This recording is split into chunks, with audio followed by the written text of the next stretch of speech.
नमस्कार उद्यमता मित्र बिहार से अमित मधुकर का आप लोगों को बहुत सारा नमस्कार। आज हम बात करना चाहते हैं कि जो गवर्नमेंट ने प्रोजेक्ट के विलोपन की प्रक्रिया जो की है शुरू, जिसमें 102 से लेके 1 से लेके 102 के बीच में जो भी प्रोजेक्ट की सूची थी उसको कम करके 49 सीमित कर दिया है। उसी में से आपको किसी एक प्रोजेक्ट को चुनना पड़ेगा। पर इसके बाद आपके साथ एक बहुत बड़ी परेशानी और त्रासदी शुरू हो जाएगी। वो है कि आपका जो है जीएसटी में अगर किसी प्रोजेक्ट का नाम जैसे ब्यूटी पार्लर रखे हुए होंगे और आपका सिलेक्शन हो गया है और गवर्नमेंट ने तय किया कि ब्यूटी पार्लर आप ब्यूटी पार्लर के प्रोजेक्ट पर पेमेंट नहीं देंगे, तो ऐसी स्थिति में आपका ट्रेड नेम जो जीएसटी में ऑलरेडी मेंशन है वो आपको चेंज कराना पड़ेगा। तो आपको जीएसटी में अमेंडमेंट करवाना पड़ेगा और जीएसटी में जब अमेंडमेंट करवाएंगे तो आपको करेंट अकाउंट जो है उसमें भी अमेंडमेंट की ज़रूरत पड़ेगी और तब जाके आपका जो ऑनलाइन में जो दो चार दिनों के लिए अमेंडमेंट का जो प्रक्रिया पूरा होगा उस समय आप डीपीआर को चेंज कर पाएंगे। मतलब समझ रहे हैं कि कितनी परेशानी बढ़ गई है। एक शब्द में कहा जा सकता है कि पूरी प्रक्रिया शुरू से करनी पड़ रही है, क्योंकि सिलेक्शन हो गया तो हर हाल में आप उन परेशानियों को निपटना ही पड़ेगा, तभी जाके आपको पेमेंट मिलेगा। क्योंकि सबसे बड़ी बात आपको मैं बता देता हूँ कि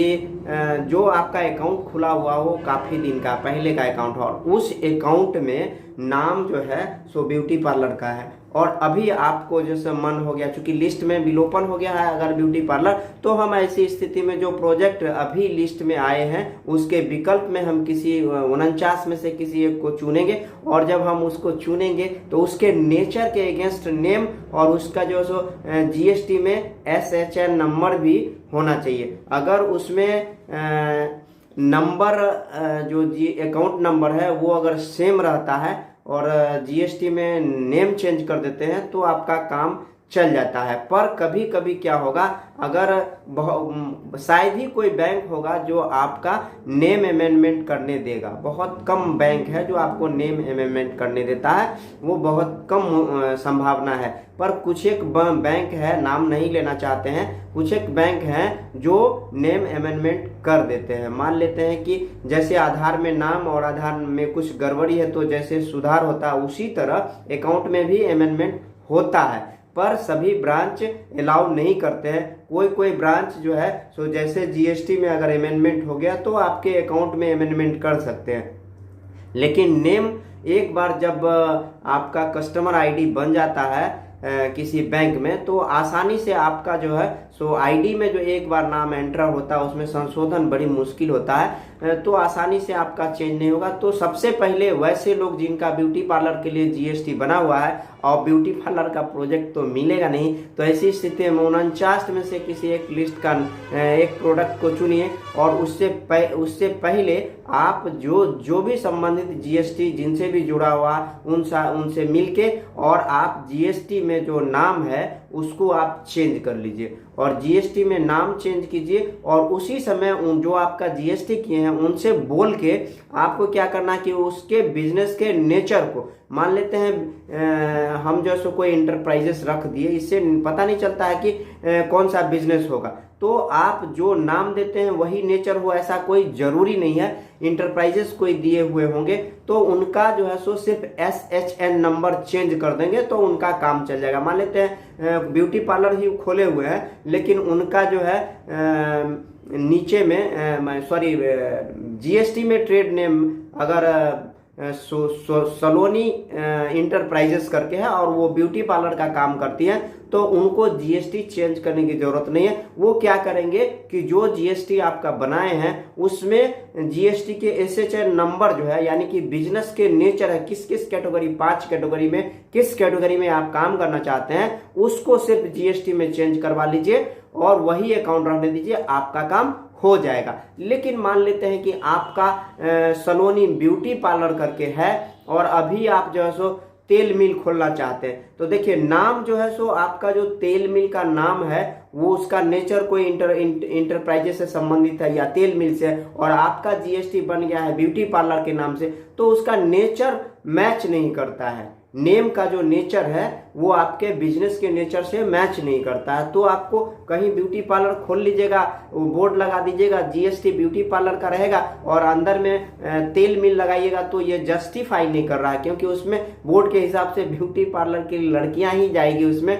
मेकअप से संबंधित सौंदर्य प्रसाधन के लिए। लेकिन अगर उसमें मिल लगाते हैं तो आपको ऊपर बोर्ड भी चेंज करना पड़ेगा। अगर बोर्ड चेंज नहीं करते हैं तो काम नहीं चलेगा। जैसे कि मान लेते हैं कि कोई विद्यालय है, तो जब शब्द विद्यालय लगा देते हैं तो उसमें होटल तो खोल ही नहीं सकते, क्योंकि विद्यालय में लोग पढ़ने आएंगे ना कि खाने आएंगे। इसलिए अगर आपका ट्रेड नेम जो है वो ट्रेड नेम अगर किसी प्रोडक्ट से संबंधित है और प्रोडक्ट को आप चेंज करना चाहते हैं, तो आप उसके लिए एसएचएन नंबर भी चेंज करना होगा जीएसटी में, और आपका नेम भी चेंज करना पड़ेगा। जैसे इंटरप्राइजेस दे देते हैं तो वो सर्विस और गुड्स दोनों के लिए काम कर जाएगा, सिर्फ एसएचएन नंबर चेंज करना पड़ेगा। वो आपको जो जीएसटी कर किए होंगे वो आपको ये काम आसानी से कर देंगे, आपको परेशान होने की जरूरत नहीं। सिंपल सा बात है, अगर कोई ब्यूटी पार्लर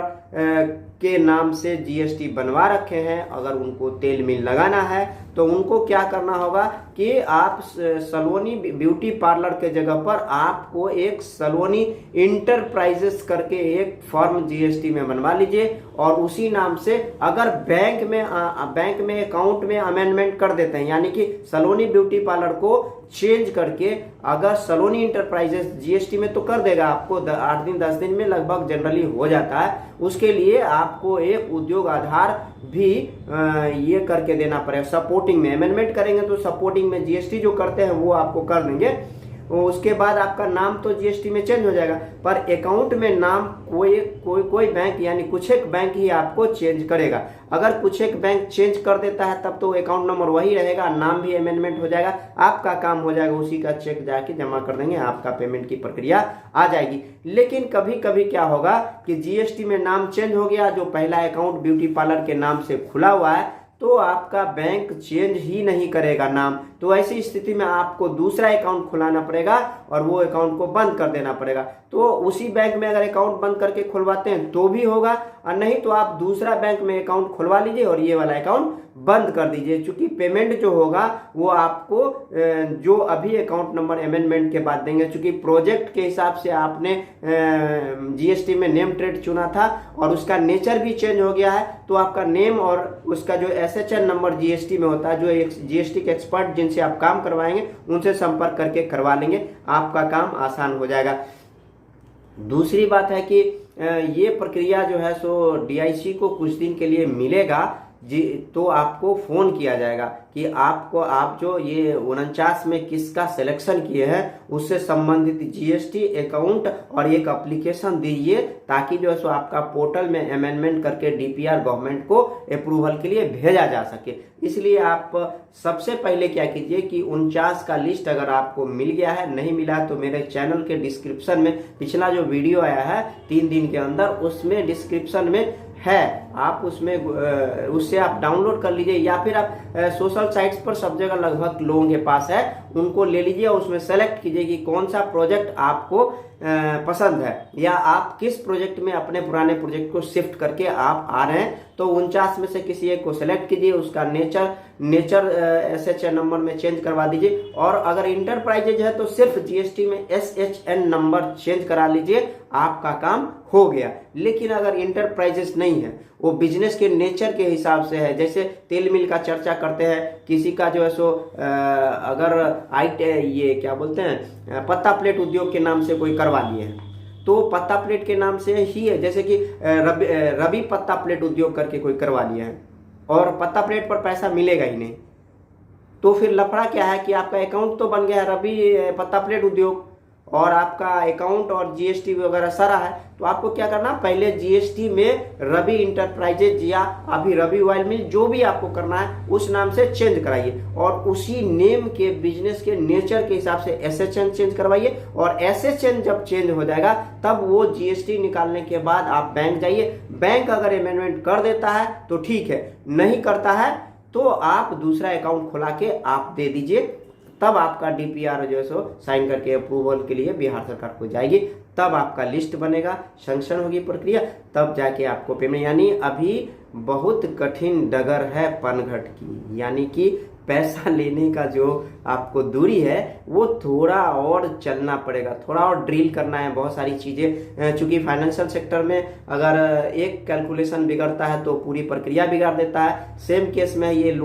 जो गवर्नमेंट का एक डिसीजन जो था वो बहुत सारे लोग को परेशान कर दिया है, और परेशान होने की ज़रूरत नहीं है, इसलिए कि अगर आपको पैसे लेने हैं तो गवर्नमेंट के नॉर्म्स के हिसाब से वैसे चलना पड़ेगा। जैसे हम कभी शादी करने के लिए जाते हैं तो पंडित जी जैसे जैसे बोलते हैं वैसे वैसे हमको करना पड़ता है, तब जाके शादी होता है। तो उसी तरह आपको जो लोन लेना है तो बस ऐसे ही कि जैसा जैसा गवर्नमेंट कह रहा है वैसा वैसा आप करते चलिए, और 49 में सेलेक्ट कीजिए, जीएसटी चेंज करवाइए, और अगर जीएसटी में नेम अगर इंटरप्राइजेज या उससे संबंधित है तो ठीक है, अगर 49 से अलग है आपका और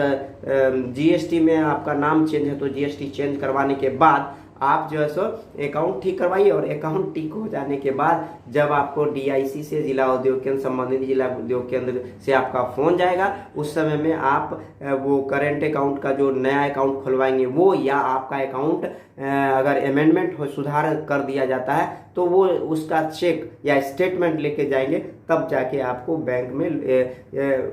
में ये प्रक्रिया पूरा होने के बाद डीआईसी आपके डॉक्यूमेंट को संपुष्ट करेगी, फिर डीपीआर बना के भेजेगी। और डीपीआर के लिए भी कंफर्म रहिए कि 10 लाख का 10 लाख सबको मिलना है, और डीपीआर गवर्नमेंट ही तय किया है कि किस मशीन का कितना कीमत है, वो गवर्नमेंट ही तय करके डीपीआर उसमें डाल के बना लेगी, आपको उसके लिए चिंता नहीं करना। हम समझते हैं कि ये बहुत सारे लोग फ़ोन करके कमेंट में पूछ रहे थे कि कम से कम हम लोग कुछ इस तरह का संतुष्टिपरक जवाब दीजिए कि ताकि हमारा जो आगे की प्रक्रिया है वो आसान हो जाए। आपसे निवेदन है कि जो भी संबंधित लोग हैं उन लोग के पास ये वीडियो को शेयर कर दीजिए, ताकि उनके मन में जो एक द्वंद्व चल रहा है कि आगे जो सो ट्रेड के विलोपन के बाद हमारे जो नए ट्रेड हैं उसके लिए पुराने जीएसटी अकाउंट कैसे कैसे अमेंडमेंट करा के हम डीआईसी को डालें ताकि हमारा लोन की प्रक्रिया पूरा हो जाए। इस वीडियो को बहुत लंबा नहीं करेंगे, ऑलरेडी बहुत बड़ा वीडियो मेरा बन जाता है, तो इस वीडियो को यहीं तक रखते हैं। नमस्कार।